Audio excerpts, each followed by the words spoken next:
Hola, ¿qué tal? Muy buenas tardes. Yo soy el contador Rodrigo Noda, director de la Coordinación de Capacitadores Educativos, COSED, y hoy tengo el gusto de presentar la mesa redonda que se llama Aulas Diversas, Caminos Comunes. Es un regalo para todas las mamás que ahora en su Día de las Madres del año 2025.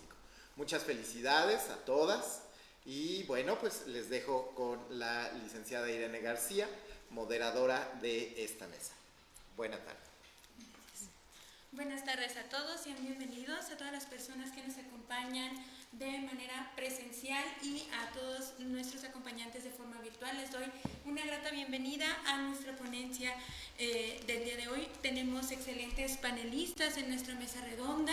Como ya lo escucharon a la viva voz de nuestro director, el contador Rodrigo Noda, vamos a estar hablando sobre el tema de aulas diversas, caminos comunes. Contamos con excelentes panelistas que son especialistas en los temas. Como breve introducción, quiero que cada uno de ustedes les quede claro cuál es la importancia de la inclusión dentro de la nueva escuela. En base a la reforma que se hizo en el año 2019, se incluyeron todos estos cambios. Entonces es sumamente importante para nosotros que entiendan la nueva forma de educación en nuestras aulas. Contamos con diversidad de cultura, diversidad de capacidad de aprendizaje por cada uno de nuestro alumnado, así que es muy importante que pongan mucha atención. Les agradezco a todos su participación. Por favor, les voy a pedir que dentro de nuestra dinámica estén atentos, anotando cualquier tipo de duda para que nuestras panelistas los puedan resolver al concluir nuestro diálogo. Es un placer darle la bienvenida a cada una de ellas. Comienzo con la doctora Lisbeth Velasco Legov. Es un gusto tenerla aquí en casa. Para todos nosotros, de verdad que es un enorme agasajo poder contar con ella aquí. Voy a darme la oportunidad de informarles un poquito del currículum de la doctora, ¿vale? La doctora es doctora en educación inclusiva. Ha contado con diversos estudios, entre ellos su experiencia es como psicóloga en USAER y CAMSITAI. Participó también en TV10 sección en psicología en 2017, diseñadora curricular en Pestasoli University Bilingual School. En el 2018 al 2019 en la subdirección en psicopedagogía en el Colegio de Heinrich, como diseñadora curricular en diversos proyectos para erradicar el embarazo adolescente, la defensa de los derechos humanos para el estado de Nayarit y también como ponente y tallerista en más de 150 eventos en capacitación en diversas áreas del desarrollo psicológico, educación socioemocional, manejo de conducta y diversos temas para la protección de las niñas, niños y adolescentes desde 1994. Es un placer estar aquí. Les agradecería a todos que les regalaran un fuerte aplauso a Andrea.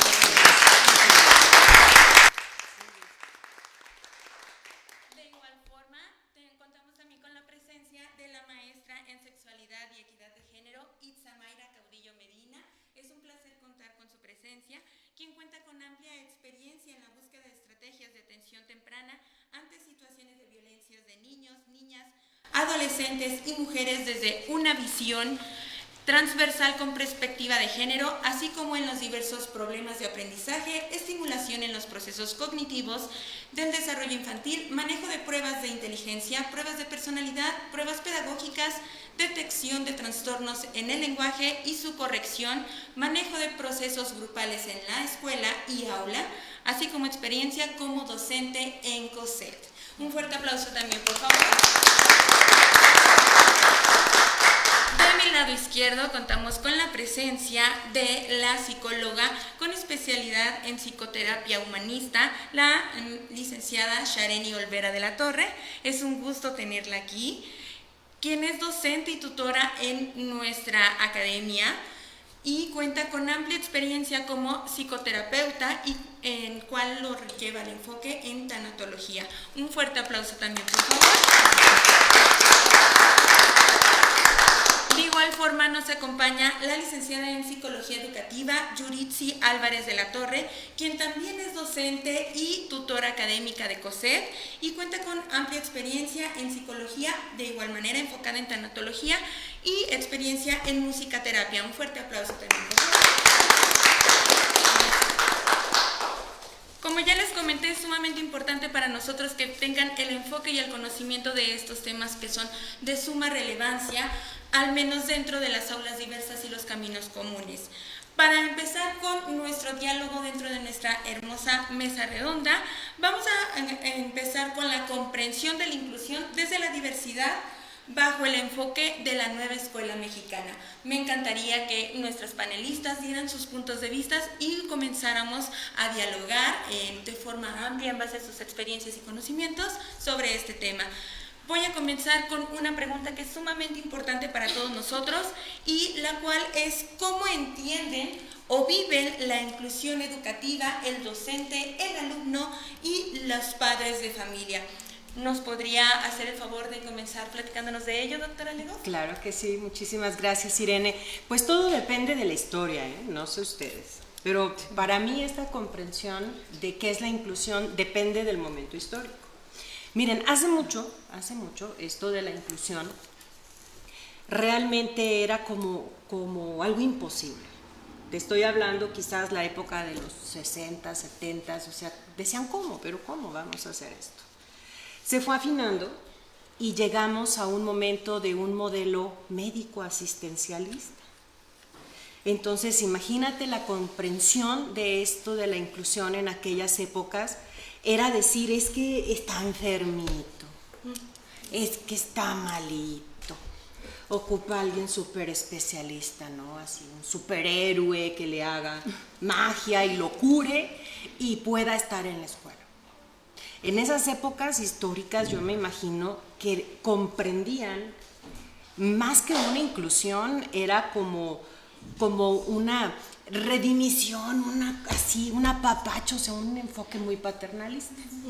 Las maestras antiguas, no sé si alguien de aquí también tenga mamás, maestras, papás, maestros jubilados, si les preguntan, eso te van a responder. Te van a decir, ay, no, pues es que ocupamos un super mega especialista. Pero la historia fue cambiando. Llegamos a un momento en el que se modifica este modelo médico-asistencial a un modelo biopsicosocial, en el cual no hay un pobrecito. Llegamos al punto en el que no se requiere de un super ultra mega especialista, sino que se requiere de un trabajo en equipo. Esto quizás algunos de ustedes que ya son maestras, que son maestros, en cualquier nivel, tipo o modalidad, quizás ya dicen es posible la inclusión, se puede. De una u otra manera el problema no está en la persona, está alrededor. Y cambió el nombre, no sé si se acuerdan que era de necesidad educativa especial. Ahora son barreras para la participación y aprendizaje, que por cierto estuvo buenísima y bomba lo que trabajamos en el periodo del 2024 aquí en COSED, que trabajamos, ¿verdad?, cómo identificar las barreras, estuvo bomba, hay que repetirlo, yo digo. Entonces, viene otra revolución, que es la actual. Hoy lo que estamos proponiendo es que en la educación ya no hablemos de inclusión. Sino que se viva. Que se viva. Y es que es una utopía posible. Decimos que, como comenta usted, esta parte de la historia, o sea, todavía antes de que hubiera este asistencialismo, era la desgracia divina. Algo hicimos en la familia, hubo mucho infanticidio, los escondían, ¿no? Entonces cuando se les intenta ayudar, ¿no?, por decir el pobrecito, se venía esta parte de bueno, vamos a cuidarlos, a protegerlos, pero ellos allá y los normales acá. Se viene todo esto realmente yo lo sé. Y yo creo que quienes tenemos estos estudios y quienes compartimos decimos sí es posible, lo hemos vivido. Pero a nivel escolar, de las familias, de los propios compañeros o compañeras, no es posible. No sé si a ustedes les ha pasado que a veces, por ejemplo a mí en consejos técnicos, en juntas de maestras, de maestros que queremos compartir esta parte, dicen no, ellos deben de estar aparte. Eso es para ellos, me van a mover todo lo que yo tengo planeado, yo no sé por qué los traen para acá si yo no soy maestra de educación especial. Nadie, la mayoría no lo somos. Nos fuimos incurriendo en el camino por gusto, por necesidad, por vocación, pero les digo, nadie nos enseñó, pero viene desde el principio del compromiso, queremos hacerlo, ¿no? O no sé ustedes cómo lo han vivido en esta parte. Justo. Es que el tema, yo creo que desde cómo lo vive un docente, cómo lo vive un adulto y cómo lo vive un padre de familia es completamente diferente, porque justamente es el docente, y ahora implementando estas nuevas reformas educativas y todo tenemos que hacer más de lo que estamos haciendo. Y me encuentro perdido en este panorama en donde sí tengo que atender necesidades diversas, que no sé cuáles son, porque es afrontarme también a esta parte en donde el ingresar a estos alumnos requiere un esfuerzo adicional, ¿no? Que en teoría viene dentro de esta parte vocacional, pero en la práctica no se está llevando del todo así. Y entonces es aceptar ese reto y lo que eso implica también de manera pues personal, emocional, en donde justo vamos a ir trabajando incluso nuestros propios demonios, ¿no? O sea, de cómo es afrontarme y lidiar con esta situación, mis propias carencias, mis propias necesidades. Como alumno igual, entrar en un lugar en donde tengo que normalizarme en un ambiente en el que esto pues no está sucediendo del todo, ¿no? Y es sí me están incluyendo, pero sin incluirme.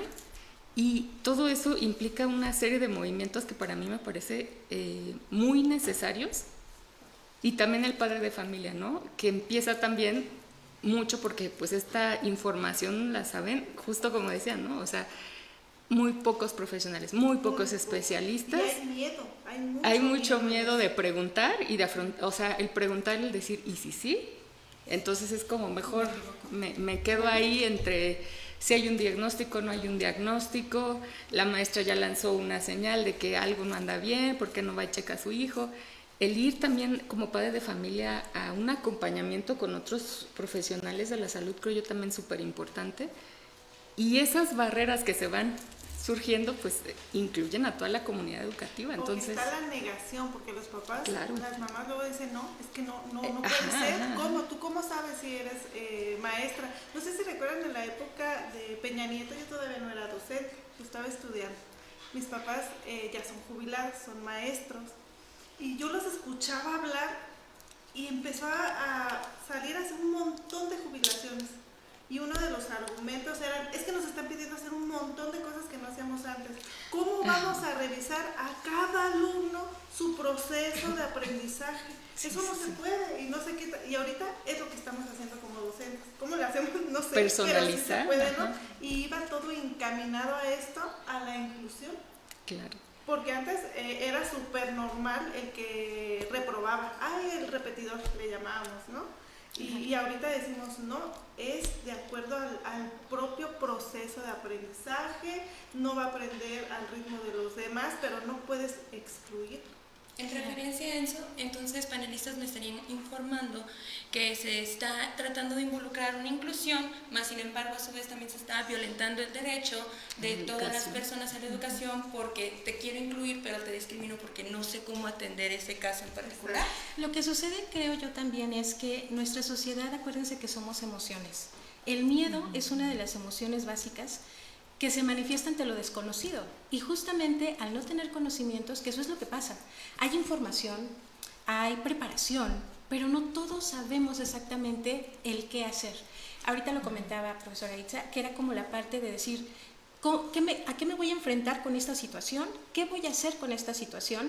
Pero el docente se centra en la persona, no en las estrategias que tiene que utilizar, que esa es la parte que nosotros, digámoslo así, hacemos como puente. con las personas que vamos a atender. Se centran más bien en la dificultad que tiene el alumno y eso asusta. Entonces, por eso muchísimas veces nos cerramos o nos ponemos barreras ya literalmente los docentes para atender esas situaciones y seguirnos preparando. Entonces, efectivamente, ¿no?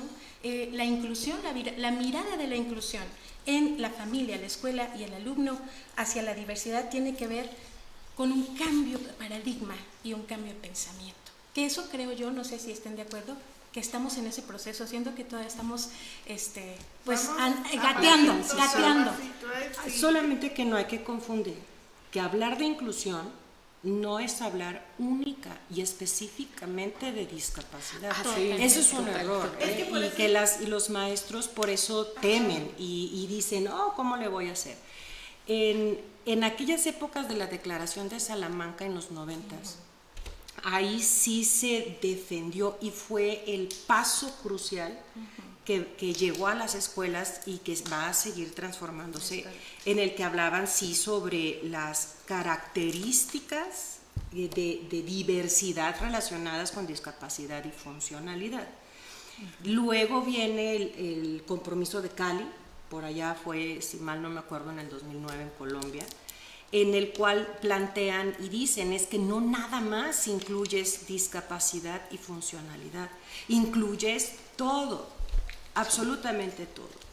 Hay otras más como convenciones de los derechos de niñas, niños y adolescentes, de personas con discapacidad, una convención preciosísima donde sale el eslogan nada de nosotros y nosotros, esto en relación a discapacidad. México, como Estado parte, pues tiene que resolver estos compromisos adquiridos en esta Convención Iberoamericana de Personas con Discapacidad y sus derechos, y se implementa esta frase, nada de nosotros y nosotros, literalmente es que haces tú, hablando de discapacidad, una persona que ve con tus ojos, que haces tú decidiendo cómo quiero el libro braille para mí, que yo veo con los dedos. Pero se empezó obviamente a aclarar que no es discapacidad, es todas y cada una de las diversidades que tenemos presentes y que es el punto hoy 2025 que se está atendiendo con las y los maestros. No es un gusto, no es saber si quieres y si no sabes, pues qué pena me da, pero lo tienes que hacer. Está articulado en la ley. Siempre defiendo yo este artículo 59 de la Ley General de Educación, en la cual menciona que la educación en México, todos los niveles, tipos, modalidades, deberá de ser con un enfoque humanista que busque el desarrollo socioemocional integral de comunicación cultural bajo un marco inclusivo e intercultural.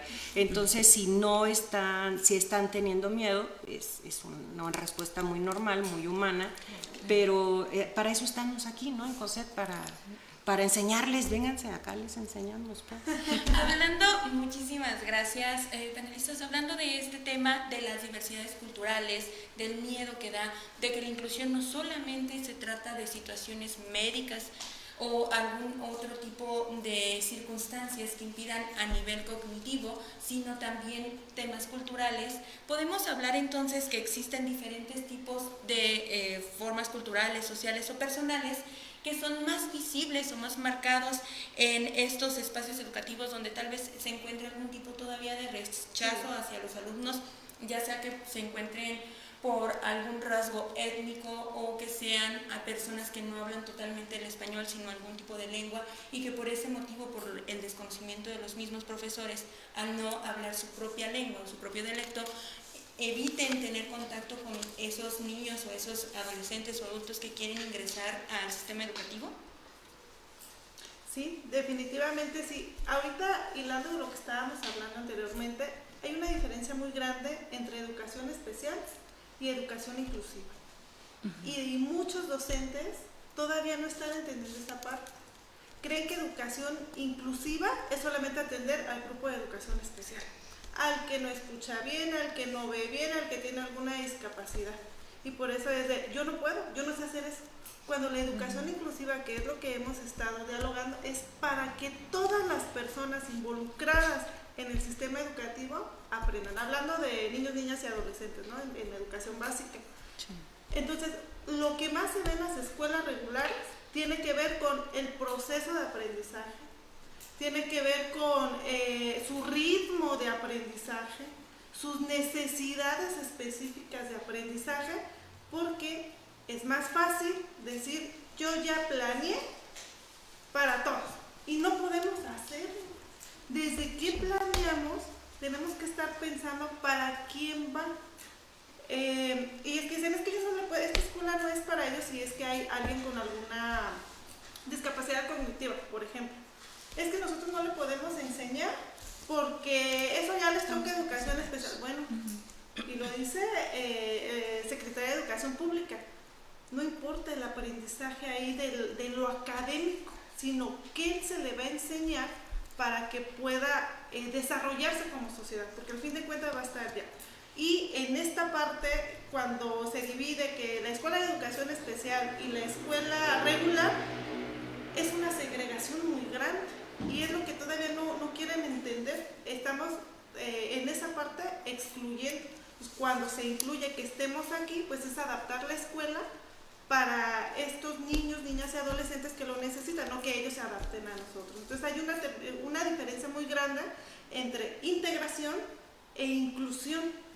Sabemos que integración es como la clase de educación física, ¿no? La típica del profe, que siempre me toca ver eso, yo creo que ustedes también, diseña la clase, los pone a correr, para que trabajen en equipo, etcétera, etcétera. Tiene su planeación, pero no falta el que le duele el pie, tiene pie plano, si bien le va y si no trae una fractura, lo que sea.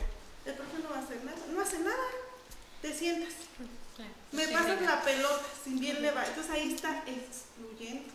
Y entonces, cuando hablamos en las diferencias culturales, ¿qué opinión tienen ustedes? Ya no del rango cognitivo que nos explicaba la doctora y la maestra, sino ahora desde el rango cultural. Justo, creo que esto es importante mencionar. A lo mejor para nosotros que estamos más familiarizados puede ser más fácil de entender, pero hay que entender que estas necesidades que se van presentando en el camino tienen que ver, por un lado, puede ser de origen de alguna discapacidad, sí, puede ser también de origen de algún tipo de trastorno. Ahí vamos a poner infinidad de trastornos, problemas de aprendizaje, dislexia, dislalia, discapacidades, hablamos en todos los sentidos, que incluso pueden ser tanto temporales como permanentes, y problemas emocionales. Y la parte justo que ahorita comentabas es la parte social, cultural, personal, que hoy en día, en este mundo ya globalizado, justamente estamos atravesando barreras entre continentes, ¿no? Y esta parte es maravillosa porque justo nos permite nutrirnos, pero implica un trabajo personal de abrirnos justamente a escuchar esta diversidad cultural, que el otro va a tener justo costumbres diferentes, idiomas diferentes, familias diferentes, que lo podemos ver nosotros en chiquito, ¿no? Mismo dentro de una familia, hay una frase que a mí me encanta, que es, aunque hayas tenido los mismos papás, si tú le preguntas a los mismos hermanos, a los hijos, cómo son tus papás, te van a dar una versión diferente. Entonces, imagínense eso a una escala mucho mayor, que eso es lo que hace enriquecedor, si es que tenemos esa actitud de enriquecernos a través de esa diversidad. Entonces, justamente, el cómo nos abrimos a estos incluso familias ya multiculturales, que ya ahora están más presentes también en nuestras aulas. Y eso implica, y ahora también con todas estas problemáticas políticas, económicas que ahorita se están viendo llegar, justamente con las familias inmigrantes que están regresando a su país de origen, pero ya traen otra cultura, sí, a lo mejor muchas costumbres latinas, pero también otras que vienen, ¿no?, de Estados Unidos, y vienen también a acoplarse a una nueva realidad. Entonces, justamente esta parte social involucra lo personal. ¿Por qué? Porque a lo mejor yo ya traigo, no sé, yo pienso en estos chicos que vienen, ¿no?, de una escuela en donde se están hablando solamente inglés, llegan y pues adaptarse al nuevo idioma, ¿no?, a las nuevas costumbres de yo en mi escuela veía esto, pero ahora es esto otro. Entonces también eso entra dentro de esta parte de incluir esta parte social, no sé cómo lo... Sí, y además tengamos en cuenta que hablar de diversidad, desde ahí estamos hablando de un enfoque integrador, porque a lo mejor diversidad, cada quien tiene su punto de vista, ¿no?, de lo que es diversidad.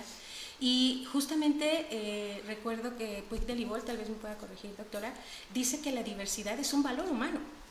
O sea, todos somos diversos y tenemos justamente raíces que pueden confluir en una misma ideología, mas sin embargo dentro de las mismas culturas familiares encontramos un crisol de situaciones que pueden derivar, como bien lo comentaba la doctora, no solamente en algún tipo de incapacidad, discapacidad, dificultad en un tipo físico, sino también cognitivo, sino también emocional.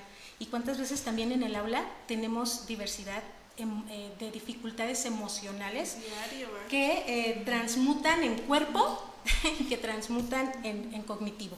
Entonces, definitivamente hablar de diversidad desde la parte intercultural, yo considero que es esa noción que cada uno va tomando de acuerdo a lo que nosotros vamos adquiriendo con el tiempo, lo que vamos conociendo con la experiencia y aquello que también se nos va poniendo frente. Definitivamente considero que la era está diferente. Yo aquí, por ejemplo, diría, ¿por qué la educación ahora es humanista? ¿Para qué es humanista? ¿Cuál es la finalidad de que sea humanista? Y no solo humanista, ahora inclusiva. ¿Qué es esto? Que estamos transformándonos como sociedad. Ya nuestros paradigmas antiguos se están modificando, pero repito, no tenemos una base social común para poder enfrentar las situaciones. Claro. Porque luego también pasa de que hay un especialista en una escuela y hay otro especialista en otra escuela, y para atender una sola situación, porque ni siquiera hablemos de caso, sino es una situación que está atravesando un alumno, y que cada quien lo quiere abordar diferente, ¿no? Desde ahí creo que también comprender que la diversidad implica cierto grado de valores humanos, empatía, congruencia, solidaridad. Entonces es ahí, importante. perdón, me gustaría preguntarle, en base al enfoque que está llevando, ¿por qué es tan importante mirar la inclusión, pero desde una perspectiva más crítica e inclusive intracultural para nosotros día de hoy, y que todos nuestros alumnos puedan darse cuenta de lo importante que es ese enfoque? Fíjate que justamente hablando de cognición, acuérdense que la cognición tiene que ver con elementos sensoriales de entrada, toda la información que yo recibo, posteriormente esa información pasa a ser parte de mi acervo de pensamientos, ideologías que se manifiestan en comportamientos, actitudes, maneras de ser, personalidad, vamos a llamarlo así. Y de una u otra manera, cuando justamente se habla de tener un pensamiento crítico, considero que es poder impactar tanto cognitivamente, o sea, en el proceso de pensamiento del alumnado. ¿Qué implica ser inclusivos? ¿Qué implica tener algún tipo de diferencia? ¿No? Para que entonces lo puedan entender, vamos a poner esta palabra cognitivamente, lo puedan procesar a través de un pensamiento y entonces ya lo puedan actuar. Porque es muy fácil decirle al alumno, llévense bien. ¿Qué les cuesta llevarse bien? ¿Qué les cuesta respetar a su compañero? Pero ¿qué sucede? Que no lo llevamos a un nivel o a un plano de conciencia. Entonces, sí creo que es importante que mediante el ejercicio del pensamiento crítico en el alumnado, mediante estrategias, incluso mesas redondas, incluso actividades donde los niños puedan tener una visión, no solamente del pequeño tal vez contexto que los rodea, sino más general, y empezar a acrecentar ese acervo cognitivo para después pues el maestro poderlo moldear también en un acervo tanto emocional como conductual. Doctora, Claro. ¿qué opina sobre esta crítica constructiva a la inclusión que se puede hacer desde el enfoque que nos está dando? Lo primero que quiero aclararles es que tú vas a ver dependiendo de los lentes que traes puestos. Si tú traes lentes rojos, vas a ver una realidad roja, ¿no? Si traes lentes verdes, por ende verás una realidad verde. Y esto parte de una práctica docente, en la cual si un maestro o maestra está encajado en un modelo conductista, premios, castigos, estrellitas, luego binetiano, de Binet, donde hay exámenes inteligentes y burritos, pobrecitos burritos. Lancaster, de lancasteriano, en el cual la letra con sangre entra. Entonces imagínate qué diversidad es la que tú vas a estar viendo. O sea, traes estos lentes y vas a atacar de que el problema es que habla, el problema es que respira, el problema es que se distrae, o sea, el problema es de que existe. Porque aquí en la escuela, pues yo soy todopoderoso, yo todas me las sé, aquí yo trueno dedos y lo que yo diga lo tienes que escribir y cállese. Pero si cambiamos la práctica docente bajo otros modelos y métodos, la diversidad cambia. Y ese es el problema. Entre el portarte mal de un maestro al portarte mal del otro, no es la persona, es el modelo educativo, el método del que te estás anclando. Estaríamos hablando entonces, doctora, que existe este gran desafío de cambiarles el chip a los docentes, que ya no se mantengan en metodologías pedagógicas que inactivas. no influyan ya en la actualidad. Hoy por ley estamos ya en un ambiente de metodologías activas, participativas. Estamos hablando de otros autores como De Crowley, John Dewey, Bandura, Vygotsky, Montessori, que con mucho gusto nos aventamos otro evento, claro que sí, de puros autores. Y quiero, para cerrar, delimitar un problema de conceptos. Es muy diferente diversidad cultural, multiculturalidad, pluriculturalidad e interculturalidad. La ley dice que debemos de ser interculturales, pero si no aclaramos qué es eso, entonces vamos a caer en un discurso hueco y lleno de emociones, y esto va a generar otro tipo de polémicas, pero no centradas en tu pregunta, ¿no? O sea, ¿por qué hay que atender de manera segura y firme la interculturalidad crítica? Lo resumo. Cultura, ya lo dijo la maestra, es todo lo que hacemos, todo. Como te vistes, como cantas, como bailas, si tú comes tamal frito, tamal en hojas, torta de tamal, eso es diversidad, ¿no? O sea, ahí está, la cultura es todo. Diversidad cultural es ser consciente que cada una de nosotras comemos el tamal de alguna manera diferente. Un pozole, una hamburguesa, y a lo mejor alguien dice, ay, hamburguesa no, después hamburguesa no. México tiene diversidad cultural, ¿va? Llegamos a multicultural.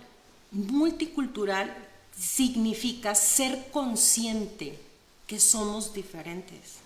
México es un país multicultural, que lamentablemente allá los güeros, acá los morenos, allá los que caminan en silla de rueda, acá los que caminan con pies, allá tepehuanos, acá purépechas. Ay, muy michoacana la cosa. Es multi. México es un país multicultural, pero no su educación, ¿eh? No lo pierdan de vista, no su educación. Seguimos con pluricultural. Pluricultural es sabernos diferentes, reconocer nuestras diferencias y ¿sabes qué? Todos tenemos la misma oportunidad de meter una carta. Por eso a nivel político hay cargos pluris. Entonces, hombre, mujer, comunidad LGBT, discapacidad, de pueblo originario, flaco, flaca, gorda, gordo, todos tenemos la oportunidad de meter carta. Eso es pluricultural. Pero la educación no es pluri, es intercultural, lo dice la ley, humanista, intercultural e inclusiva. Cierro entonces con que intercultural es sabernos diferentes, mezclar nuestras diferencias y no volver a estar allá tepehuanos, acá purépechas. Es todos aquí marchando bonitos y parejitos, porque uno le va a enseñar a comer el tamal frito y el otro en hoja. Final, gran final, son los principios que comentabas, mi estimada Yuritsi. Son los principios de la educación inclusiva: equidad, participación, colaboración. Son los principios básicos. Insisto, no es de si quieren, es de que lo haces porque lo haces. Luego les platico las sanciones. Esa parte está muy buena. En este tipo de interculturalidad de la educación en México, hablamos entonces que si se logra, obviamente, que es lo que se pretende, una inclusión educativa auténtica, meramente pura, podríamos eliminar aquellas barreras tanto que tiene el docente como la comunidad escolar, o todavía no podríamos eliminar esas barreras. Claro, el estar combinados. Mira, antes cada una de nosotras su cuaderno y ya sabes, ya dije, cállese y escriba, ¿no? Pero si yo tenía una duda, yo solo podía ir con mi maestra. Por eso era diversidad cultural, hablando de ese modelo de dar clase. Hoy con una metodología activa, vean los libros de texto, ¿qué te dicen? Reúnanse en equipos, lean una instrucción, platiquen qué van a responder y hay que se pongan de acuerdo, ahí le avisan a su maestra. Ahí se acuerdan que tienen a alguien enfrente.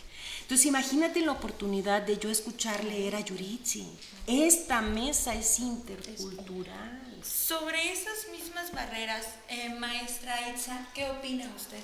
En cuestión de las barreras, fíjense que, y escuchándolas, y yo estaba acá dando la vuelta, ¿por qué hay que eliminarlo? ¿Por qué trabajarlo desde este sentido crítico?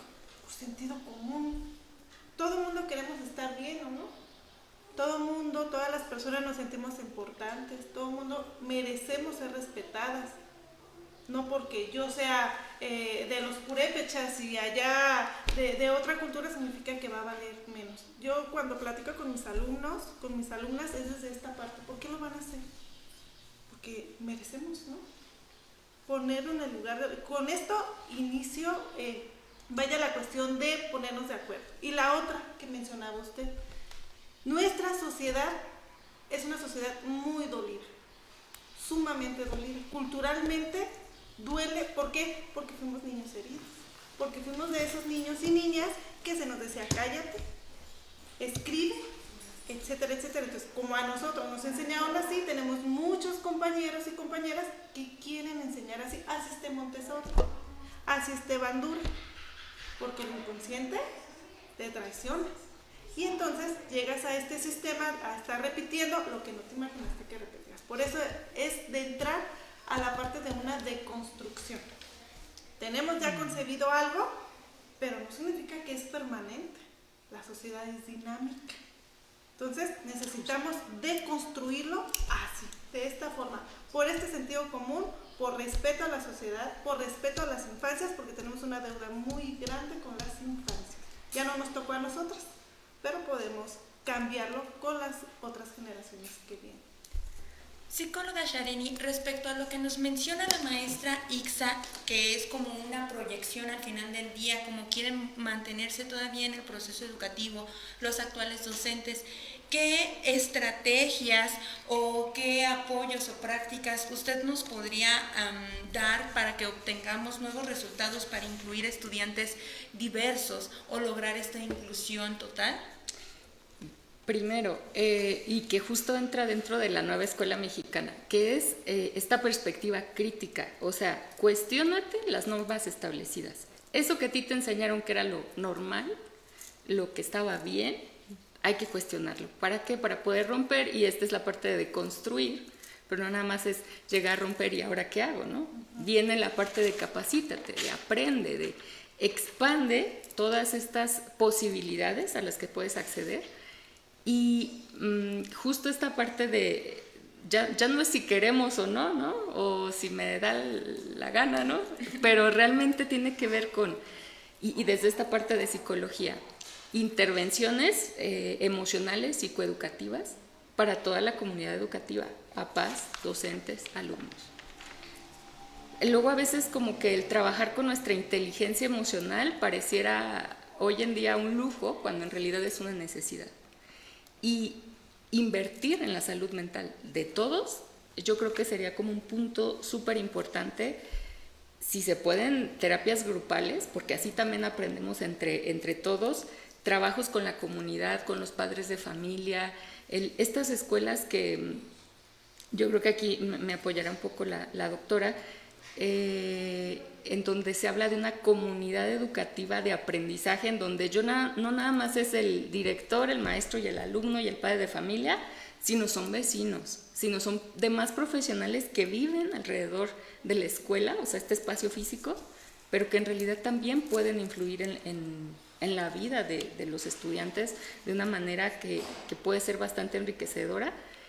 Y por eso decía, esta perspectiva crítica de eso que a ti te dijeron, hay que preguntarnos, hay que profundizar, por eso es el trabajo psicológico, en ¿por qué crees que eso es lo que debe de ser? ¿No? Y es cuestionarnos y si es afrontarnos a entrar a lugares que a veces muchas veces nos da así como el miedito, porque justo es afrontarnos con traumas, justo es, confrontar también esta parte del dolor, los niños heridos, hay muchos niños heridos hoy en día y definitivamente coincido en esta parte donde hay que atender primero eso para después aprender todo esto que se está trabajando, porque si no voy a seguir actuando desde mi herida, ¿no?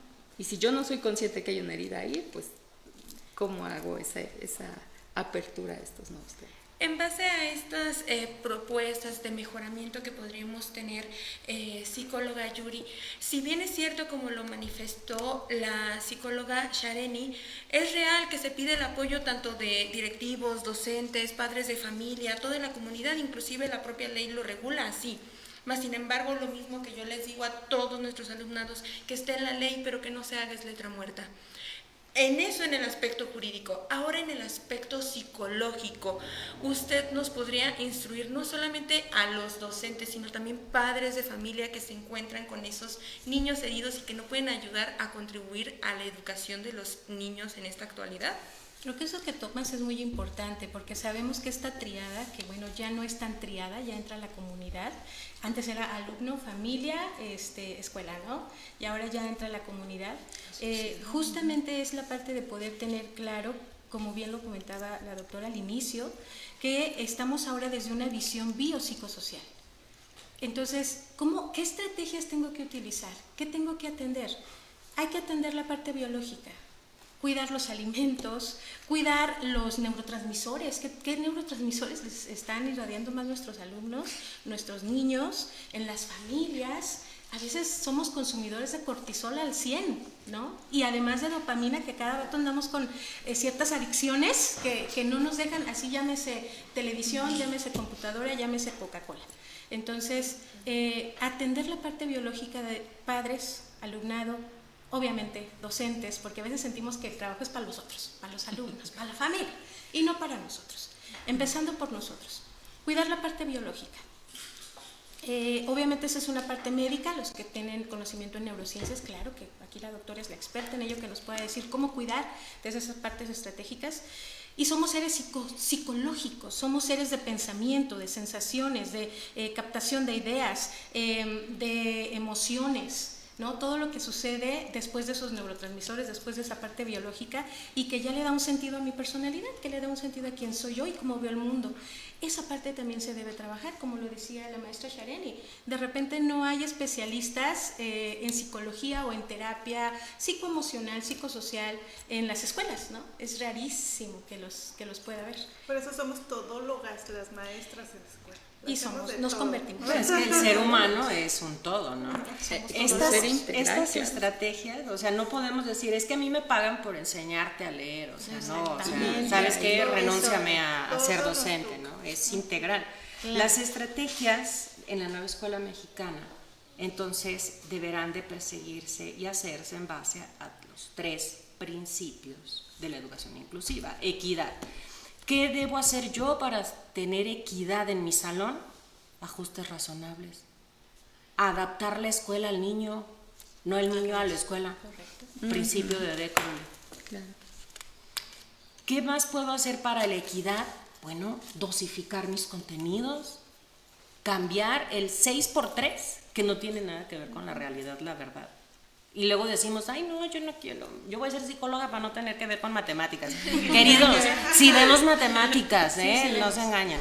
Queridas, no le caigan por algunos lectores no, pero los otros sí. A decir 6 veces 3. Una caja de 6 cajas con 3, ¿no? Ese es el primer principio. Las estrategias de equidad son por esta índole. Ahora, el segundo principio dijimos que ¿cuál era? ¿Qué? ¿Participación? Ok, entonces mis estrategias para la participación deben centrarse en la cultura de la paz, en el diálogo abierto, en crear un ambiente seguro en el que puedes hablar y no me tienes que pedir perdón. Síntoma que nosotros pedimos perdón para hablar. Siendo adultos pedimos perdón, es que quiero opinar. Oye, mi amor, mi vida, la nueva escuela mexicana dice, no pidas perdón, habla. Tú tienes tu propia idea, ¿no? Cultura de la paz. Crear puentes de paz entre nosotros a partir del diálogo. ¿Y cuál era el tercer principio? Dijimos que era ¿qué? ¿Colaboración? Colaboración. Entonces son metodologías, mis estrategias tendrán que girar en algunas, a ver si te suena, como aprendizaje basado en retos, aprendizaje basado en problemas, aprendizajes basados en proyectos, aprendizaje por gamificación, por ludificación. De otra manera no podemos colaborar. Mis estrategias van enfocadas a los 3 principios más que al propio contenido. Por eso hoy pesa mucho más un programa analítico que un sintético.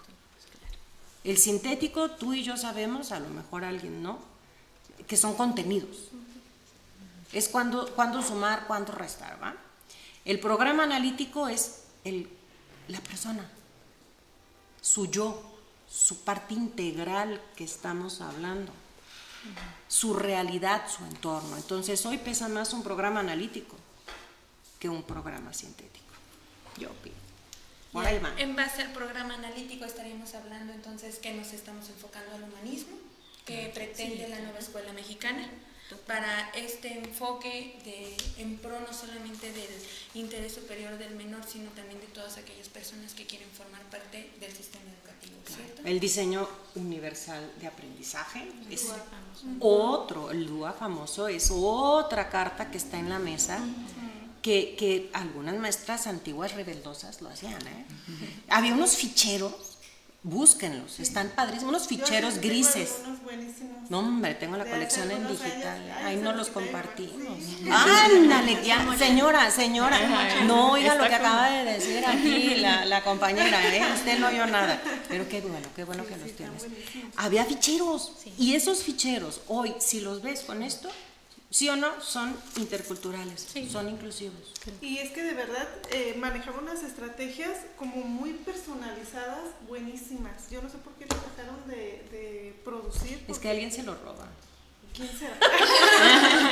Yo pongo un parteaguas aquí, ¿saben? Ahorita estamos precisamente conectados con alumnos de pedagogía, licenciatura en educación preescolar, en primaria, y de verdad el parteaguas es que de verdad el juego es totalmente inclusivo por naturaleza.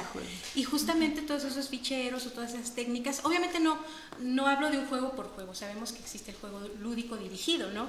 Sin embargo, el juego es una de las actividades más inclusivas, es una estrategia excelente para mantener la mente del alumno, que estamos hablando de etapas, también recordemos que estamos hablando de primera infancia hasta preadolescencia o allá adolescencia, donde la necesidad de creatividad, de movimiento, de mantenerse activos, porque las conexiones están al 100, las requieren. Entonces, si tú tienes un docente que no le entra esta parte... Y debemos de entrarle en educación básica. Pero no le estamos entrando, bueno, incluyendo, se desesperan, ya no quieren, y entonces empiezan con esa sensación de... No quiero. Hablando de esos desafíos que comentan de que unos sí entran, otros no, ¿qué podemos nosotros resaltar entonces de esa resistencia de las instituciones escolares, instituciones inclusive la propia Secretaría de Educación, que aún quieren avanzar, pero siguen como que un pasito adelante y 2 para atrás, y mantienen todavía persistencia en mantener todavía sistema educativo antiguo? ¿Qué opinan ustedes? Se necesitan talleres, pues en las escuelas que yo he estado se le resta los quieren saturar de carga administrativa, que sabemos que unas veces esto como que para qué, ¿no? Cuando en realidad lo importante se está descuidando, como conocer estas pedagogías de juego, de asombro, vivirlo, porque en su momento fuimos niños y niñas y jugábamos. ¿En qué momento dejamos de hacerlo? ¿Por qué lo dejamos de hacer? ¿Por qué nos cuesta tanto, no? Para poder regresar a esta parte y poder, pues, rescatar lo mejor de las pedagogías que conocemos, porque yo no dudo en que muchos docentes conocen muchas pedagogías. Entonces serían a lo mejor talleres, pueden ser pláticas conciencia, esta parte que comentaba nuestra compañera Shareni, que tiene que ver con deconstruirnos, ¿no? De llegar a las profundidades de nuestros pensamientos para poder lograrlo. Empieza en nosotros. A lo mejor queremos que el compañero o la compañera lo haga, y si ella no lo hace, pues yo tampoco, total no le dice nada, pero ya tiene que ver desde nuestro granito de arena. Lo quiero hacer porque yo estoy bien, porque yo quiero, mi frase, ¿no? Yo quiero ser la maestra que nunca tuve. Muy bien. Maestra Shareni, hablando de este enfoque que nos está dando la maestra Itza, si bien es cierto que todas las instituciones educativas deben de contar con recursos, también es verdad que México Lindo no tiene en todos lados estos recursos, ¿vale? ¿Qué recursos debemos de contar? Recursos financieros y recursos humanos. Entre esos recursos humanos debe de haber directivos, docentes que se encarguen de docencia específicamente, equipo administrativo, porque aquí está viva voz quejándose de que me ponen muchas tareas administrativas y yo ni siquiera las quiero realizar. A nivel psicológico, ¿qué tanto afecta a un equipo de trabajo que no se tenga todos los recursos? Dejemos a un lado todavía recursos de estructura y financieros. Simplemente que no se tenga el acompañamiento de personal administrativo que haga las tareas administrativas y que los docentes se enfoquen solamente a la docencia. Es que ya hoy en día no podemos estar pensando la educación como a ti te toca esto y a mí esto y ya, ¿no? Nos toca hacer de todo, pero sin caer también en esta parte de ser todólogos, porque eso es complicadísimo. Yo más bien hablaría de un trabajo en equipo, o sea, un trabajo multidisciplinario, donde la chamba del maestro no nada más es de, pues sí, tengo que capacitarme de todos estos temas, sino también invitar a los profesionales especializados en eso. Yo siempre sugiero el tener estos directorios, digámoslo así, donde yo tenga a la mano un pedagogo, yo tenga a la mano una persona especializada en terapias del lenguaje, que tenga a la mano un paidopsiquiatra, hablando de educación infantil, médicos, todos trabajando con un mismo fin, el cómo nos adecuamos para que este chiquitino, esta chiquitina, saque su mayor potencial. Y a veces en esta parte del egoísmo profesional, que yo así lo llamaría no, es que cómo va a venir a decirme a alguien más, ¿no? En realidad no, te va a hacer más ligera la chamba, pero necesitamos bajar un poquito esa resistencia. Sí sabemos que hay normas muy rígidas de qué se debe de hacer administrativamente, sí, hay muchas cosas que falta también cuestionarnos qué tan necesario es, porque también es aprender a priorizar. O sea, tu labor como docente se enfoca en evaluar algo y mandar calificaciones o reportes, o se enfoca en que este alumno, sea cuales sean sus circunstancias, saque su máximo potencial.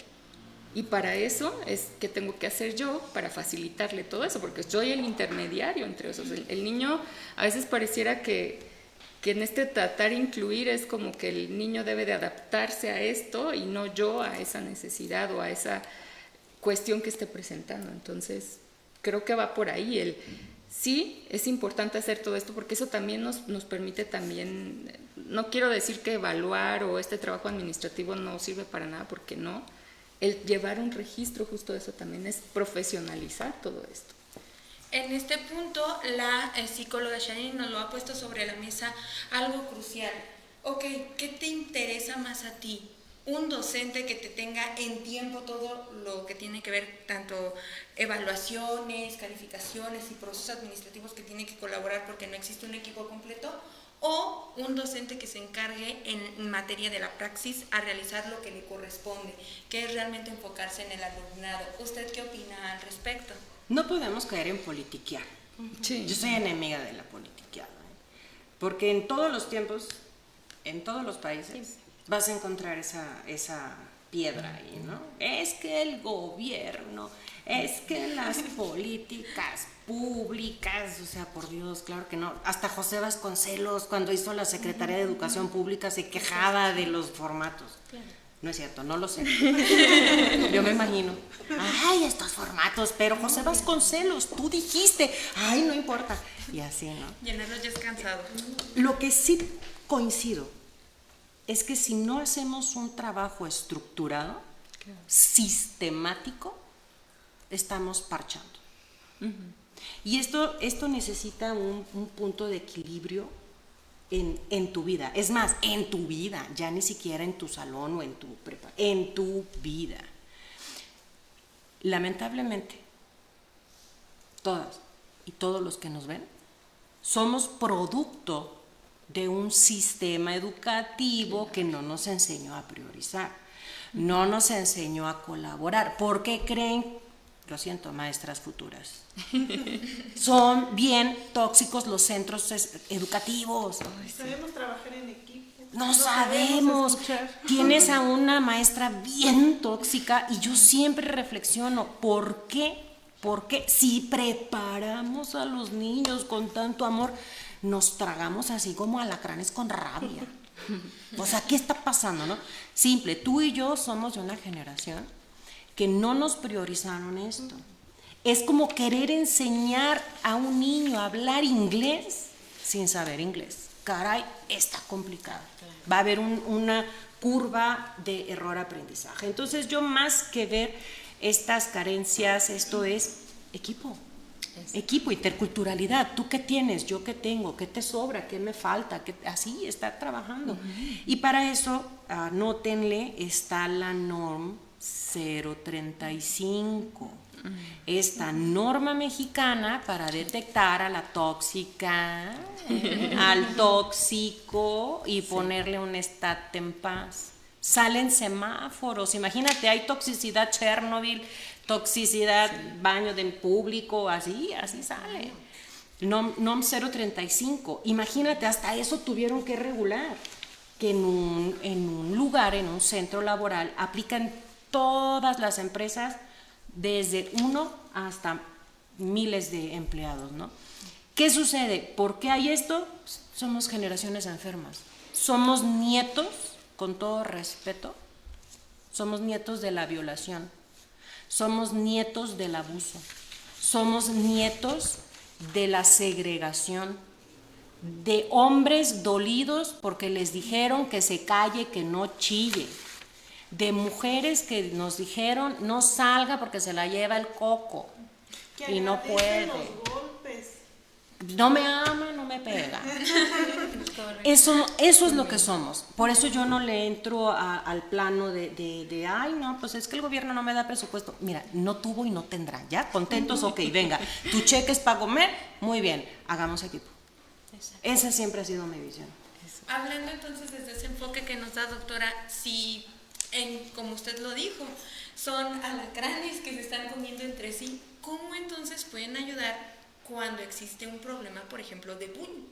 El bullying dentro de la institución, ¿cómo pueden ayudar entonces a los menores? Y entre ellos mismos se están atacando. ¿Qué ejemplo pueden dar? Claro, existen los protocolos y las orientaciones. Parte de estos protocolos se indica que cada estado debería de haber transformado ese protocolo federal a un estatal. Entonces, de entrada, tendríamos que conocer el federal y las adaptaciones. ¿Qué es lo que tengo que hacer yo como directivo, como supervisor? A menos que seas el tóxico, ¿no? La tóxica. Es entrarle de lleno a la cultura de la paz. Si la autoridad es la persona tóxica, pues también tú, miren, buscan ahí en el Google, la Fundación Carlos Slim tiene cursos gratuitos. Aquí podemos armar uno con mucho gusto sobre cultura de la paz. Tengo ahí un par de certificaciones también. Es aprende tú apréndelo. Están los protocolos y todos se basan en una cultura de la paz. Sí, perdón, si me permiten aquí decirlo. Ya pido perdón. Somos la generación del perdón. Si me permiten. Justamente como experiencia personal, siendo docente a nivel licenciatura, cuando trabajamos justamente la parte de los protocolos, ¿no? ¿Qué hacer ante una situación? Obviamente cuando hablamos de educación especial, bueno, ¿qué hacer ante situaciones de alguna dificultad o alguna barrera? Pero también cuando hablamos desde la postura emocional, incluso abusos. ¿Qué hago como docente? Porque aquí entra el miedo y hay mucho desconocimiento, doctora, justo lo que usted comenta. Esto ya está regulado. De hecho, yo les comento en clase y es maravilloso encontrarnos con que yo no sabía que cada estado, me dicen los alumnos, tiene su propio protocolo. Y además, cada escuela debe tener su propio protocolo de Y son actuación. gratuitos, los puedes descargar, tú lo buscas, Y se hay para todo. desconoce. Y están hasta los formatos. Y viene por apartados, viene tanto para abuso, viene para el acoso escolar, maltrato. Ya Entonces, hay balacera y conatos de bomba. También Ya los hay en México. Ya está para pandemia. Y a veces ni los directivos los conocen. Entonces, nosotros como maestros que nos gusta estudiar y andar ahí husmeando ahí, porque a veces ni un curso tomamos y dijimos, mira, hay un protocolo. La necesidad. Y los que no. Y por eso tanto, ¿cómo se le llama? ¿Cómo le podemos decir? Que no se atiende, o sea, tanta Omisión. Sí. Sí, pero aunque la ignorancia, abogada, No ¿qué te dice? exime No del te exime cumplimiento del de la cumplimiento. ley. Y la sanción, que es lo Y más es divertido. que los niños, niñas y adolescentes nos pertenecen a toda la sociedad. No es de que, no, pues que ya sabrán sus papás. A mí no me toca. No, nos toca también y aguas con la omisión, porque si tú sabías que estaba siendo maltratada o abusada, Parejo.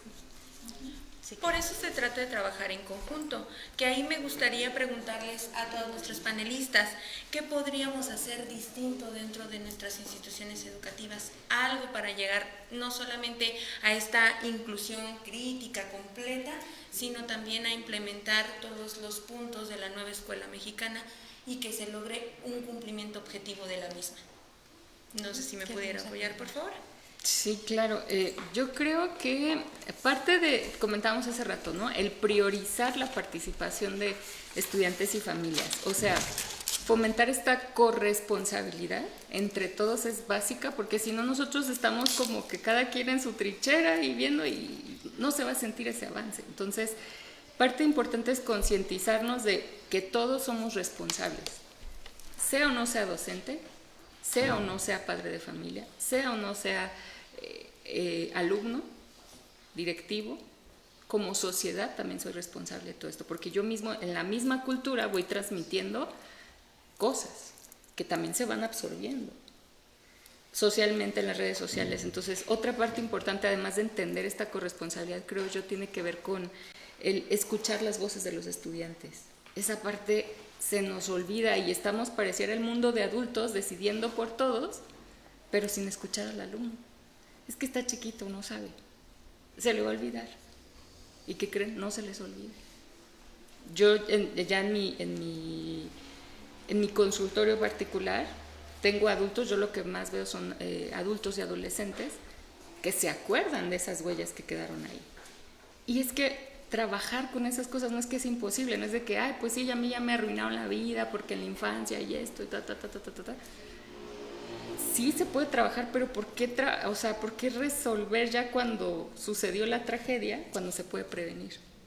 Entonces, justo el escuchar las voces de los estudiantes, el hacer encuestas, entrevistas, esa plática amena con, no importa la edad, créanme que se van a nutrir, y no posicionarnos en de yo sé más que tú y tú cómo vas a enseñar a mí, y promover también la participación activa de las familias no nada más es enseñarle todo lo que le puedes aportar al alumno, sino también a los padres de familia, el decir, a ver papá, también nos toca aprender. En ese punto, y es muy crucial la participación familiar, creo que es donde menos participan. Me gustaría mucho, maestra Itza, que me dijera cómo pudiera usted recomendarle tanto a nuestros docentes aquí presentes como a nuestro alumnado también, cómo hacer que papá y mamá contribuyan, porque son los menos interesados en la educación de sus hijos. Yo aprovecho mucho las juntas de entrega de calificaciones. Busco hablar temas nodales que tienen que ver con el tipo de crianza, porque el niño, la niña, no quiere aprender si está teniendo problemas en casa, que es en la mayoría de los casos, ¿no? Llegan golpeados, desgreñados, sin comer, porque también me los han mandado sin comer y les tienen que hablar por teléfono y dicen, no, ya desayunó una manzana en la mañana. Entonces, cuando yo toco estos temas, he hablado ligeramente algo de algunas sanciones que pueden tener, ¿no? Porque nos toquen todos, pero busco más la concientización. Les digo, ese niño o esa niña que está ahí eres tú. Tú puedes no cambiar tu historia, pero sí la de este niño o para él o ella y hago algún tipo de charla que sí se queda, sí es cierto, lo de golpes, porque es que yo le pego, no hay que pegar, yo busco esta forma y es muy difícil porque yo creo que la mayoría de nosotros nos quedan con la chancla, ¿no? O con el de, cállate o no sé qué, y ahorita como tratar de cambiarlo es llegar desde esta comprensión. Y fíjense que sí, también con las niñas, digo niñas porque estoy en una escuela de niñas y platicamos mucho esto y las mamás se me han acercado y me dicen, maestra, ya no le pego. Ya he buscado la forma, le digo, relájate un poquito, a veces se nos levanta la tapita, ¿no? Del neurocórtex cuando decimos, primero pienso y después actúo y no, actuamos como si fuéramos los niños. Un curso que yo tomé que dije, sí es cierto, se supone que cuando un niño esté enojado, pues imaginémoslo como un aura roja, ¿no? Así muy enojado. Y se supone que nosotros los adultos que pensamos y después actuamos, debemos de apaciguar esto. ¿Y qué sucede? El chiquito me convierte en rojo. Y entonces los golpes, que les digo yo mucho a ellos, no les sirven a los niños y a las niñas, nos sirven a nosotros porque nos desquitamos y hasta podemos sentir bonito en el momento y después el momento de conciencia. Bueno, no lo entendió. Entonces busco mucho esta parte de platicar con las familias y se va dando, es lo que les puedo recomendar yo a quien va a ser maestra, ¿no? Pedagogas. Hay que sanar a ese niño o niña interior, es muy complicado, pero bueno, nada es imposible. Muy bien, me gustaría también entonces lanzar la pregunta al aire. ¿Cómo pueden los docentes, los directivos y formadores dentro de las instituciones educativas hacer un trabajo en conjunto para fortalecer esto? Ya hablamos del enfoque familiar, un poquito también del enfoque social, pero ahora quisiera saber de adentro de la institución, ¿cómo lo fortalecemos? ¿Me pudiera apoyar, por favor? Claro que sí. Primero, saber que en el artículo 78 de la Ley General de Educación dice que mamá y papá no solamente va a ver calificaciones, va a ser corresponsable del desarrollo socioemocional, del desarrollo cultural, de su dimensión de diálogo y sana convivencia. Entonces, el problema del papá, del maestro, del directivo, y ya me quedo con el personal de la escuela, es que estamos trabajando mal los dominios. Fíjate bien, ¿tú crees que no sabe el papá? ¿Tú crees que no sabe la mamá? Claro que sabe. No necesita ir a que le digan, mire, bli, bli, bli. No, ese es nuestro error epistémico. Sí sabemos. ¿Tú crees que un maestro no sabe? Pues claro que sabe. El problema aquí es del ser. Ser. Saber, todos sabemos. Hacer, re bien que hacemos. Pero aquí estamos hablando ser. Ser. Y para una técnica, para este equipo docente, incluyendo papás y mamás, es el diálogo. No es decirles, hazlo. Pues sí lo saben. Yo creo que es el fracaso de escuela para padres. ¿Por qué no hacemos como una junta AA? ¿Alguien ha ido a una junta AA? Agarra uno tribuna, ¿verdad? Es como yo con micrófono. Y le das tiempo. Órale, papá, deschónguese. Órale, mamá, dele Macarena. Y le das así como acá nos trae la maestra Irene, cortitas en tiempo. Y entonces la mamá va a hablar y va a decir y va a hacer taquitos así a la familia, al marido, a la maestra también le va a tocar para que se le quite. Pero entonces arreglamos el problema del ser.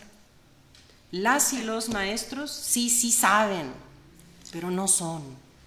Hay que ayudar a ser. Exacto. Yo quisiera complementar ahí. Justamente yo hace un momento les decía, ¿para qué la escuela nos mete esta ideología humanista? Para eso, para trabajar el ser, porque trabajamos el hacer, el conocer, el saber. Pero el ser era lo que no permitía ese chispazo humano. Y que justamente ahorita que estaba viendo como este medallón del Plan de Estudios 2022 de la Nueva Escuela Mexicana, recordemos que tenemos los campos formativos, tenemos los ejes articuladores. El ser es justamente vivenciarlos, no nada más conocerlos, saberlos, vivenciarlos, desde una perspectiva cognitiva, desde una perspectiva psicológica, conductual, vívelo. O sea, hazlo, si no, ¿cómo lo puedes integrar? Entonces, aquí nos dice, por ejemplo, un eje articulador, la inclusión, pensamiento crítico, que es lo que hablamos, la interculturalidad crítica, pero hay otro que dice igualdad de género.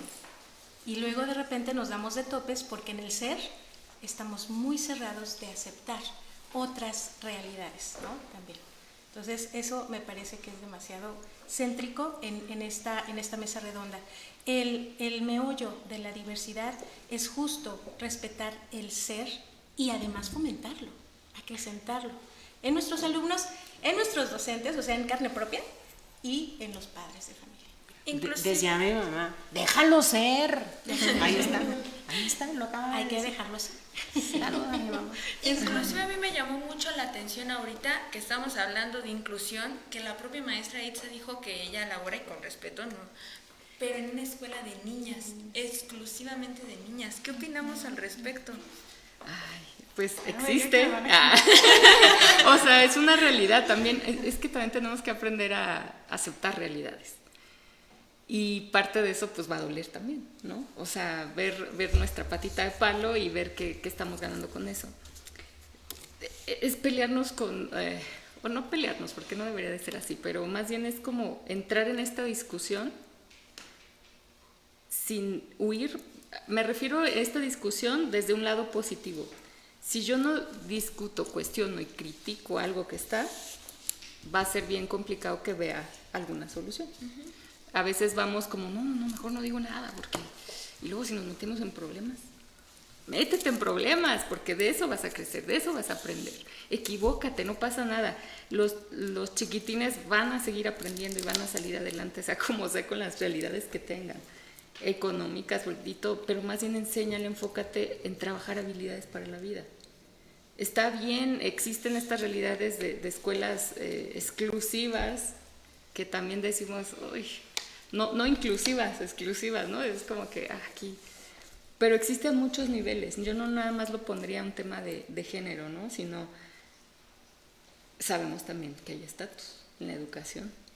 Y también se están malinterpretando que a veces, no, pues los ricos, ¿no? Tienen más oportunidades de crecer porque se codean con los que sí saben más o los que tienen más.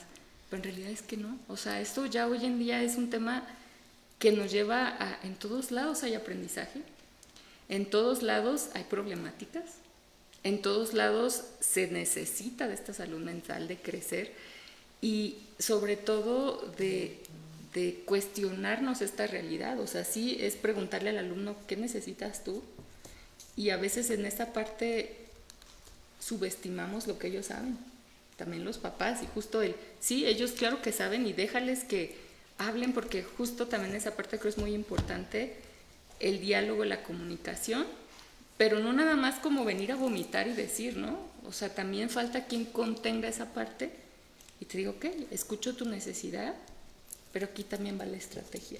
Y esa parte es súper importante para ir capacitando en formar justo personas que se encarguen de ayudar con esas habilidades, con esas herramientas que vamos a necesitar y que a lo mejor ahorita no sabemos cuáles son, ¿no? Nuestras alumnas luego dicen, bueno, ¿y entonces ahora qué hago?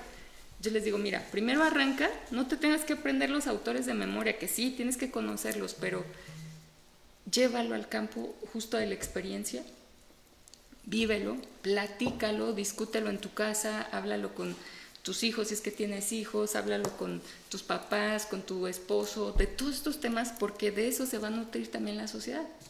Al rato yo lo platiqué con mi esposo y él en su trabajo, resulta que con sus compañeros empezaron a hablar de estos temas, ¿no? Entonces no hay que ser tampoco egoístas y cerrarnos en nuestro mundo de, pues si yo tengo las respuestas, háblenlas. Es que van a criticar, no pasa que te critiquen, se da el diálogo. Entonces justamente entrar en estos espacios de decirme lo que tú opinas.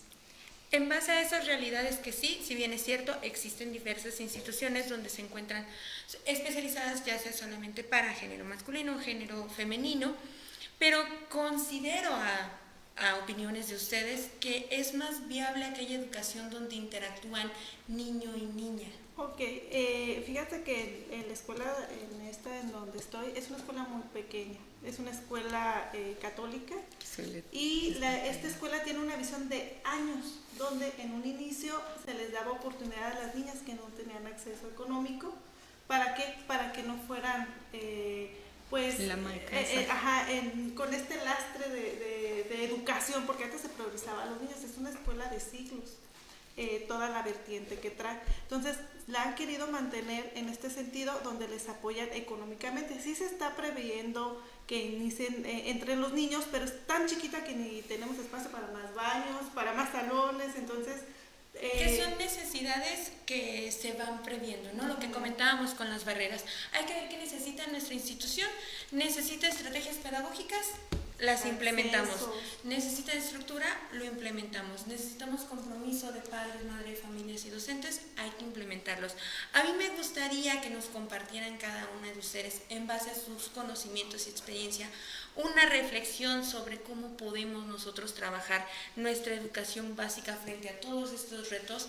El ejemplo que puse no fue en medida de ataque, al contrario, nada más como lo resaltó, pero me gustaría que nos dieran este cuadro reflexivo para todos nuestros alumnos. ¿Desean empezar, por favor? Claro que sí.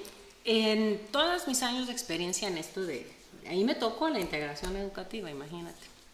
Me tocó aquellas épocas de dinosaurios, de necesidad educativa especial, y todos decíamos, oh, ¿qué es eso? Oh, cielos, cuando se mastica, ¿no? Ya cuando uno le agarró el rollo, tómala, que ya no eran integración, sino que era inclusión, ¿no?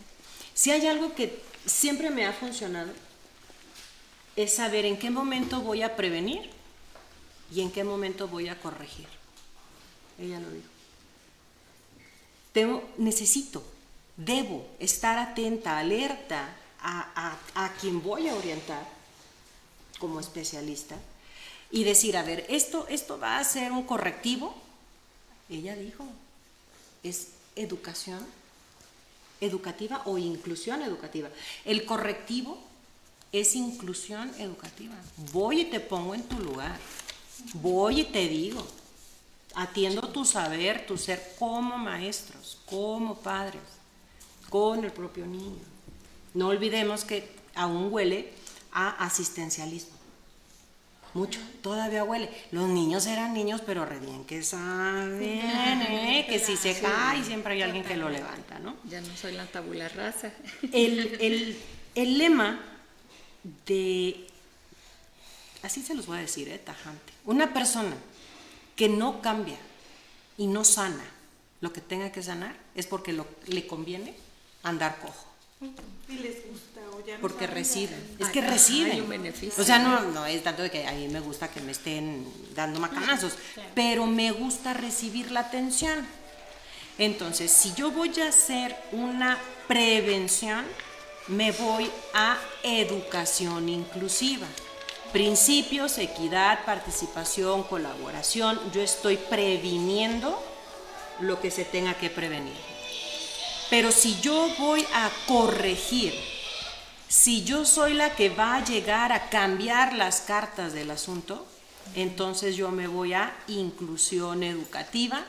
¿Quién tiene el mando ahí? El INDEX, mejor conocido como índice de inclusión, el cual está estipulado en la ley que es obligatorio usarlo. Observa 3 áreas: las prácticas inclusivas, las políticas inclusivas y las estrategias inclusivas. Entonces, si yo voy a ir a poner en su lugar a la gente que le encanta andar sufriendo porque obtienen mucha atención y hasta dinero, entonces yo me voy a usar el INDEX porque voy a atacar. Voy a llegar así con cloro y pinola a limpiar el reguero. Pero si yo estoy desde el otro lado, entonces es educación inclusiva. Eso a mí siempre me ha funcionado. Es como ir a un doctor. ¿Qué es tu síntoma? Le ponemos un diagnóstico, le damos un tratamiento personalizado. Y muchas veces, si no es que todas, maestras y maestros son los que están al frente. Por eso es importante estos programas de profesionalización, como tenemos aquí en COSET, la verdad, yo les reconozco esta pauta, porque no me crean, busquen ustedes ahí en INEGI, ¿cuántas psicólogas, psicólogos especialistas en el área hay en México? No todas las universidades tienen una carrera orientada a esto. ¿Cuántos paidopsiquiatras hay en México? Es 1 por cada 40,000, lo que recomienda la OMS, un paidopsiquiatra por cada 40,000 niños. México tiene un paidopsiquiatra por cada 100,000. O sea, y por eso les toca la cita por ahí cada a ver cuándo les toca, ¿no? ¿Y cuántos maestros hay frente al grupo? Sáquenle cuenta. ¿Quién es nuestro ejército que va al frente? Las y los maestros, de todos los niveles, modalidades y tipos. Entonces la comprensión sería, 1, tratar de que todas estas evoluciones o estas propuestas de análisis que nos está dando se implementen en un futuro próximo deseado, pero que también se contribuya con los docentes, ¿cierto? ¿O cómo lo manejaría usted, psicóloga Yuritsi, en este enfoque? Fíjate que ahorita que estaba escuchando a la doctora Legoff, justamente considero que la diversidad nos abre campo a lo que es funcionalidad. A veces la parte de la funcionalidad la entendemos como una regla que todos debemos seguir. Lo que le funciona al maestro de Veracruz, le funciona al maestro de Tepic, le funciona al maestro de Michoacán, y entendemos que eso es funcionalidad y eso es dirigirnos hacia un objetivo, cuando en realidad la diversidad también es diversidad en funcionalidad.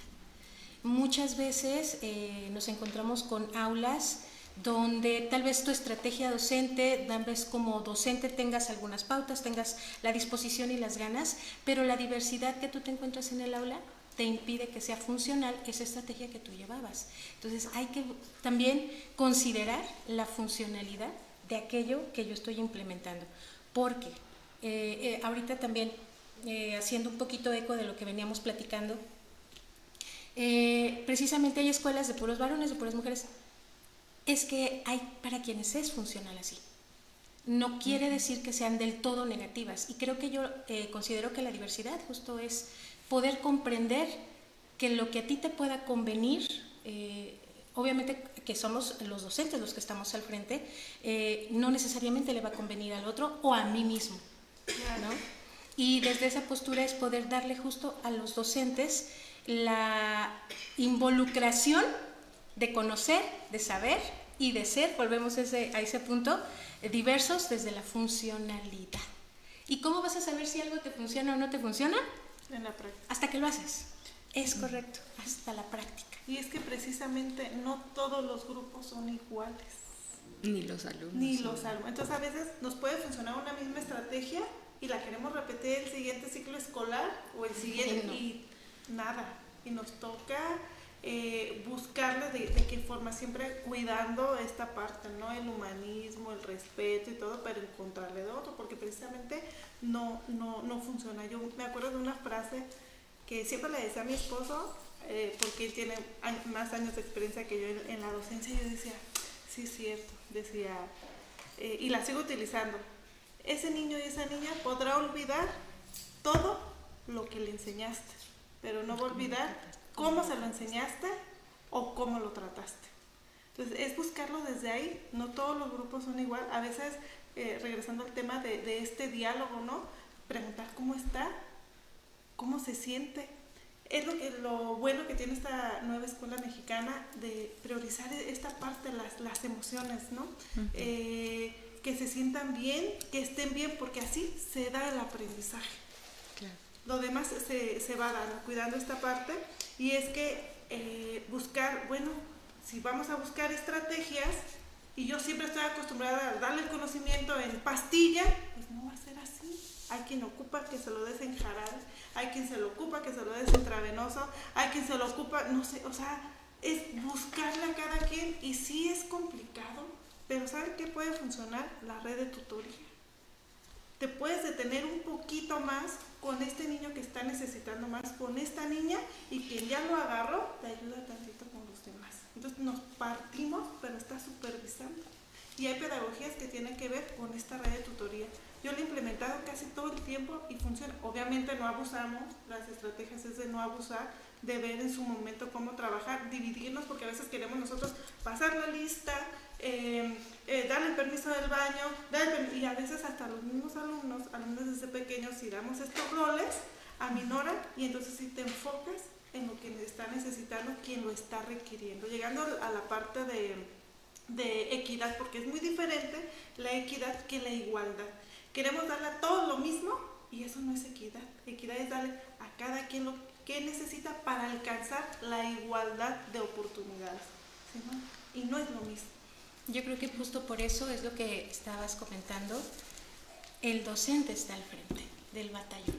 O sea, no caigamos en que hay la familia, sí, la familia, eso es cierto, pero el docente es este que está buscando esas estrategias, buscando ese acomodo, esa diversidad, esa parte funcional, y por eso es totalmente cierto lo que comenta la doctora. Si tenemos un desconocimiento desde la formación, desde que nos estamos formando, por ejemplo, para ser docentes, ya desde ahí tenemos unas desventajas que al momento de estar frente a grupo o ya elaborando, pues definitivamente van a abrir parteaguas en justamente, aunque yo quiero ser inclusiva, yo quiero tener mi aula, pero no sé por qué no puedo, porque aún hay muchos pedacitos que se pueden estar rompiendo por el desconocimiento. Entonces hay que conocer toda la información que nos está dando, por ejemplo, en nuestra expertaza, la doctora Legov, de artículos, de reglas normativas. Por favor, todos los que estamos viendo esta mesa redonda, tengámoslo muy en cuenta, porque no nada más es como, sí, creo que lo nombraron en algún momento. Hay que realmente utilizarlo. Muy bien. Yo sí quisiera como invitar a la reflexión, sobre todo en tema de esta labor docente. Yo no diría somos docentes y ya, somos facilitadores de bienestar emocional, también somos agentes de cambio, y eso involucra que primero tengo que mirarme a mí, este trabajo de introspección, ver dónde están las áreas a trabajarlas y entender que el ser integral no nada más es del alumno, es mío, es de todos, pero nuestro trabajo y nuestra misión tiene que ser el crear ambientes seguros, ambientes o espacios donde se permita el aprendizaje, donde hay amor también, porque el ser es emocional. ¿Por qué? Porque nosotros a través de esa conexión, nosotros vamos a poder transformar y sobre todo potenciar que esas vidas sean transformadas hacia un objetivo, pues esperaría que positivo para toda la sociedad. Entonces, creo yo, o me gustaría cerrar con esa parte, en el tema del bienestar emocional y agentes de cambio en la vida de otros. Influimos demasiado y a veces no nos damos cuenta a qué nivel hasta que vemos las consecuencias, ¿no? Y otra cosa, en esa parte, terminologías. Somos a quien nos ven nuestros alumnos y alumnas, las familias. Entonces, si yo estoy usando terminologías incorrectas, repiten, a mí me ha tocado estar en cursos o en juntas con directivos, maestros, maestras, y dicen, ¿cómo? El cieguito. El no poner etiquetas. Ajá, en este tipo de terminologías, cuando ya son cosas que no se están usando, y acuérdense que el lenguaje es muy importante. Entonces el lenguaje cambia también nuestra forma de mirar, de comportarnos, y creemos que solamente es una palabrita, pero va más allá de esto. Entonces sí será importante que antes de utilizar una terminología sepamos si es la correcta o no, porque queremos ser equitativos y decimos, es que tu compañero lo necesita porque es que él está más cieguito que tú, o él es más lentito que tú, y se queda. En este aspecto, doctora, quisiera dar algún otro punto de vista como para concluir todo lo que hemos venido desarrollando mediante nuestra charla. Claro que sí. Recordemos que nuestro punto de análisis partía de la interculturalidad y de la inclusión. Ha sido un final feliz. Para ponerle la cereza a este evento, recuerden que hablando del lenguaje hay un diccionario. Y desde el momento en el que hay una circular que dice maestros, ¿dónde están las maestras? No, en el diccionario jamás está una arroba, porque la arroba ni siquiera es letra. No, tampoco es la E. Claro que no. Hay un diccionario, así lo vas a encontrar, por parte de INMujeres, es un diccionario de lenguaje incluyente y no sexista, existe. En relación a las etiquetas que nos plantea también la maestra, es muy diferente decir no solo ciego, ¿okay? Es que está ciego, es que es sordomudo, porque sordomudo pues ya no existe, o sea, y Morelia es el número uno en las intervenciones. Acaba de estar una amiguita aquí en el Congreso para el bien de la educación de una persona con sordera. ¿Te fijaste cómo lo dije? Una persona. Con. Y eso es otra cosa que estamos acostumbrados aquí todos los presentes y todas las presentes, a vivir para el problema, no con el problema. Es que tengo diabetes, soy diabético. Ah, caray, ahí estás viviendo para tu enfermedad. A decir, es que soy una persona con diabetes. O que sufre discapacidad. No la sufre. No. El concepto de discapacidad lo hicimos nosotros, los funcionales. Entonces sí, hay mucho que atender todavía, esa concientización de hola a todas y a todos, que sería lo correcto. ¿Okay? O personas. En la maestría Hay nos genéricos. decían personas. Es que hay genéricos, en el diccionario te va a indicar el tipo de sustantivos, el tipo de pronombres, cómo usar genéricos o englobadores de palabra, todo te lo va a indicar ahí en el diccionario. No me lo creas a mí, búscalo tú. Allá está. Y mujeres, diccionario para un lenguaje sexista e incluyente, porque eso es la interculturalidad. Estar frente a un grupo y decir, hola niñas y niños, porque niñas hay, también las hay. Muy bien, muchísimas gracias por esta conclusión que me están brindando. A mí me encantaría dedicarle a toda nuestra audiencia pues unas palabras más que nada de cierre. Yo les recomiendo a todos que reflexionen sobre el tema visto el día de hoy, que abracen también la inclusión. México es un país, y no solamente México, a nivel mundial, donde existe mucha diversidad y hay que abrazar a todos, hay que actuar desde el amor, desde el respeto, y siempre en pro de las niñas y los niños, de las y los adolescentes y también de aquellos adultos o adultas que quieren formar parte del sistema educativo. Para nadie es un secreto que, más en nuestro país, no todos cuentan con la oportunidad de ingresar a una institución educativa a temprana edad, mas sin embargo, COSET es una institución que apoya y abraza ese sueño, ese amor por continuar y terminar sus profesiones, culminar aquel sueño y poder formar parte de todo esto. A nosotros nos encantaría que analicen sobre este gran tema, abracen la inclusión y formen parte del cambio que México necesita. Les agradezco a nuestras panelistas y les pido por favor a nuestra audiencia que les regale un fuerte aplauso.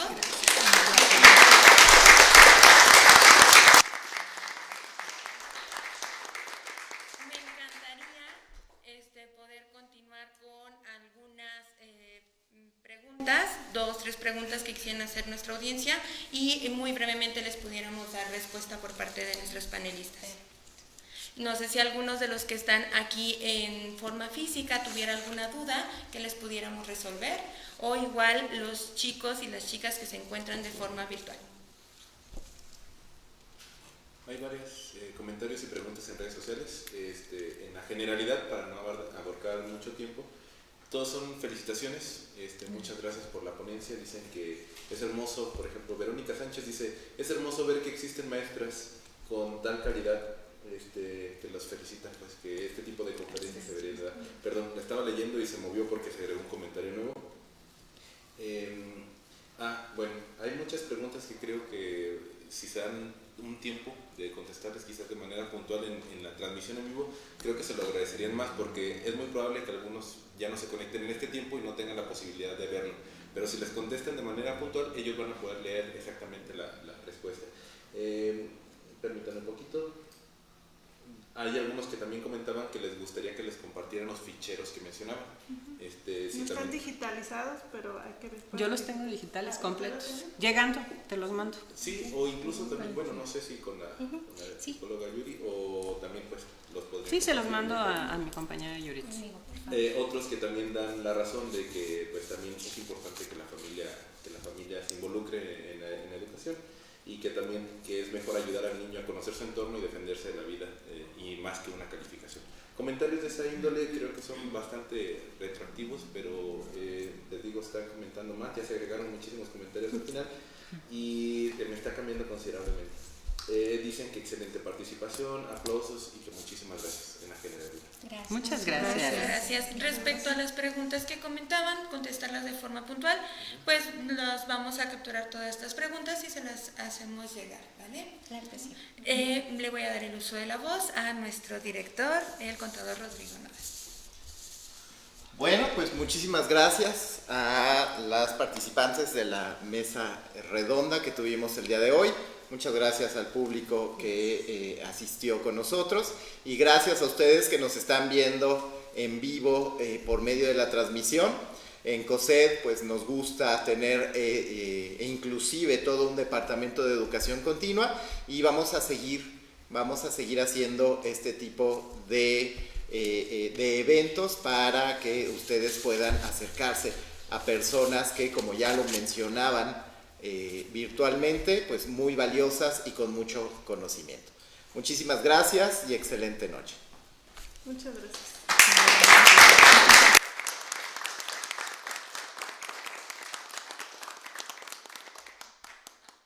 Ya me puedo despedir.